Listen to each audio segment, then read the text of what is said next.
President Trump and his Democratic rival Joe Biden have clashed in one of the most chaotic, angry and frankly disgraceful election debates in history. Yeah, the two argued over the pandemic, over the violent protests, and even argued over their families in the 90-minute debate. It was described by commentators variously as a hot mess, a disgrace, and the lowest moment in American history. Joining us to discuss those performances are the former Democratic State Senator Capri Cafaro, who is in Ohio, and former Trump advisor Sebastian Gorka, who's in Washington. Very good morning to you both. Capri Cafaro. Morning. For Democrats, for Biden supporters, for those who might be fed up with a Trump presidency and desperate for change, they might have wanted to see a stronger performance from Joe Biden. What was your reaction? Look, I can't argue with that. I mean, I would say this. If there are any undecided voters left in America, I think that maybe after they saw last night's debate, maybe their decision is to sit home. And that is sad. It's because this debate was such an absolute disgrace. Joe Biden, God bless him. He is a good man and someone who tried to get his point across, but frankly, he wasn't forceful enough, particularly in the chaotic 90 minutes that we saw there. And so he didn't make a strong enough case for himself. I think that if people are looking to Joe Biden, they are simply looking to him to stop the madness of Donald Trump. Donald Trump didn't give us anything new in this debate that we have not seen in the last 3 years and almost 4 years at this point in his presidency. Over the last 9 months in coronavirus task force briefings, nor did Joe Biden, did he? Nor did Joe Biden. I thought, Capri, one of the problems I thought over the COVID. Sorry, Capri, can I just ask about the pandemic question? Because I thought Joe Biden on the coronavirus pandemic should have absolutely nailed President Trump. But unfortunately, what happened was that President Trump's response was on the economy. We need to protect jobs. We need to open up business. And his argument came across more strongly than Joe Biden's criticisms of where he's got things wrong.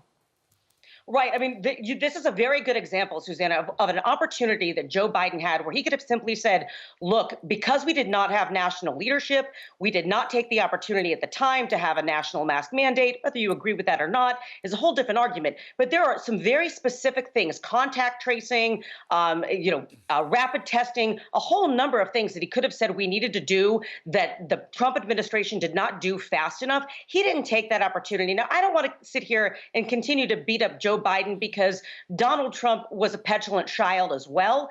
But Joe Biden was name calling too. And I think, Piers, you said it was a disgrace. Well, it's an old phrase. If you're on the Liberal side, if you lie down with dogs, you get fleas. Joe got into the pit with Trump on Trump's in the way Trump goes about these things. It was a brawl. It wasn't a debate. I can agree with those who are disappointed because it doesn't matter what political party you're from. Nobody was convinced by either side during the 90 minutes. But blaming the president, seriously, come on, Piers. The president didn't call his opponent a clown. He didn't tell him to shut up. And that's what Beijing did. And it was pretty insulting, and he talked all over it. I agree with you. I think that Biden, as I said, he got down in the pit with Trump and he said stuff which I think he might regret today because he didn't rise above the fray. But on one particular point, I'd love you to try and defend this. Trump was asked directly to condemn white supremacists. And let's watch the clip. Now, let's be clear, Sebastian. The Proud Boys, they are a violent, nationalistic, Islamophobic, transphobic, misogynistic hate group. I think we can all agree on that, can we? Yes. Sebastian? The Proud Boys was started by Gavin McInnes as a joke. Let's start with the fact that it wasn't even a serious organization. What is a disgrace? Do you agree? Hang on, please let me conduct this. This is not like last night's debate. We run the show here. Let me just ask you, Sebastian, on that point, do you agree with my categorisation of what the Proud Boys are? Today, I have no idea because the Proud Boys began as a prank. Whatever they have metastasized into, I have no interest because what I care about is the fact that yesterday, the most disgraceful thing that occurred as a former Fox News contributor before I joined the White House and after the White House.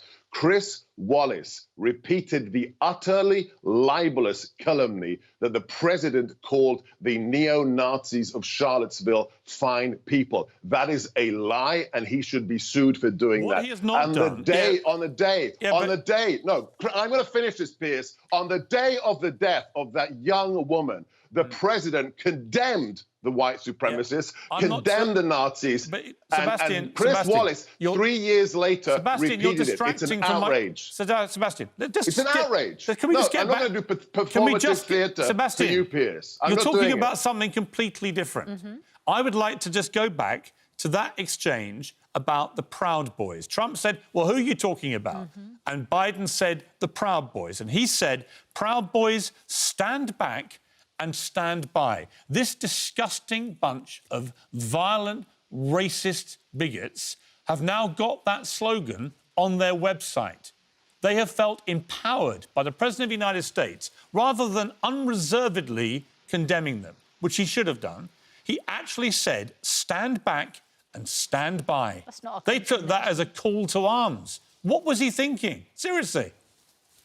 I'll tell you exactly what he was thinking. He was thinking that in the last 4 months, Piers, on the streets of Democrat-run cities, including Seattle and Portland, 700 law enforcement officers have been injured and 30 people have been killed. Half of them black Americans, including Captain David Dorn, a black retired police chief. What does that have to do with whether he can condemn the Proud Boys? Because I don't get it. I'll tell you what it You're has to distracting do. again. I'll tell you what it has to do. Piers, I'll tell you what it has to do.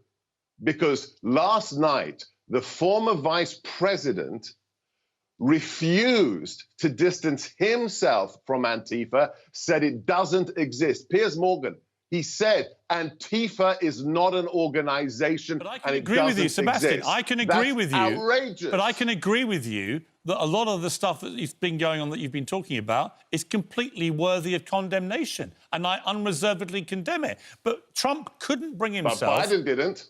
Well, Biden didn't. But I'm asking you about Trump.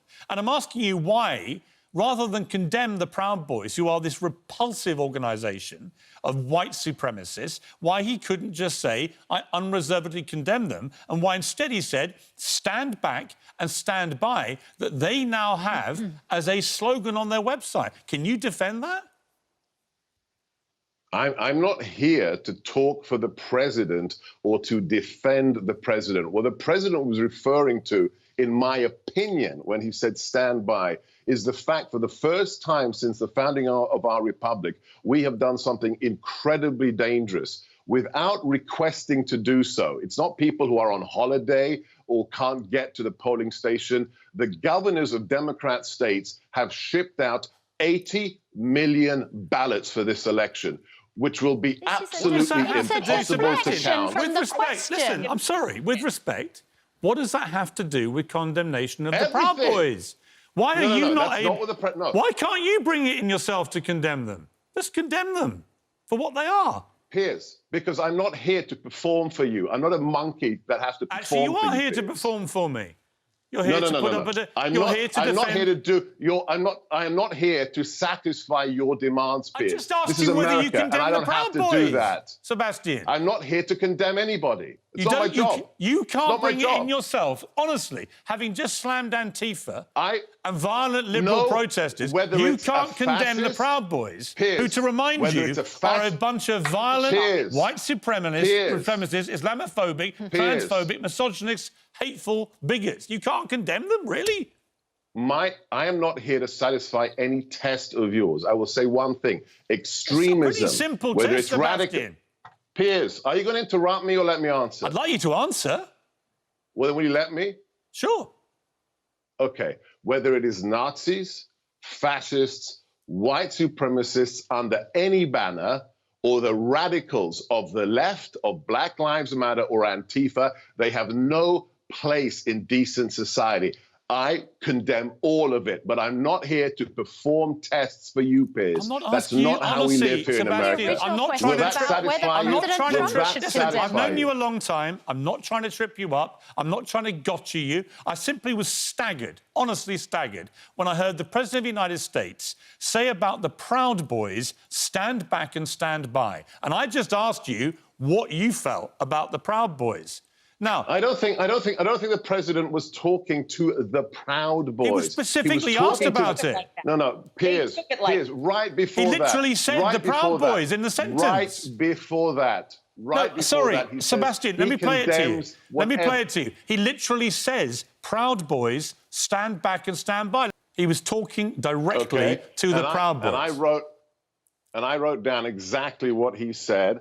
As Chris Wallace was talking over him, and I've got it right in front of me. He said, are you prepared to condemn them? And he said, sure, I'm willing to do that. So you take your pick, whether you're taking the beginning of the clip or the end of the clip. No, he then said, what do you want me to... Piers, here's the bottom line. Here's the bottom line, Piers. You know the president. Yeah, I do. You know the president, Piers. And you have been, in many cases, an incredibly straight shooter, even if our politics don't align with each other. To be with him, And you know damn well in your heart that he's not a racist, he's not a white supremacist, and for you to play on this for the last 10 minutes is gotcha. It's not fair to him. I played on it, as you put it, Sebastian. Sebastian, it may suit you to say that. It's not a gotcha to ask you... It's not a gotcha to ask you why the president used that phrase. He didn't condemn the Proud Boys. He said instead, stand back and stand by. And given how repulsive the Proud Boys are as an organisation, I just asked you why he did that and whether you would condemn them.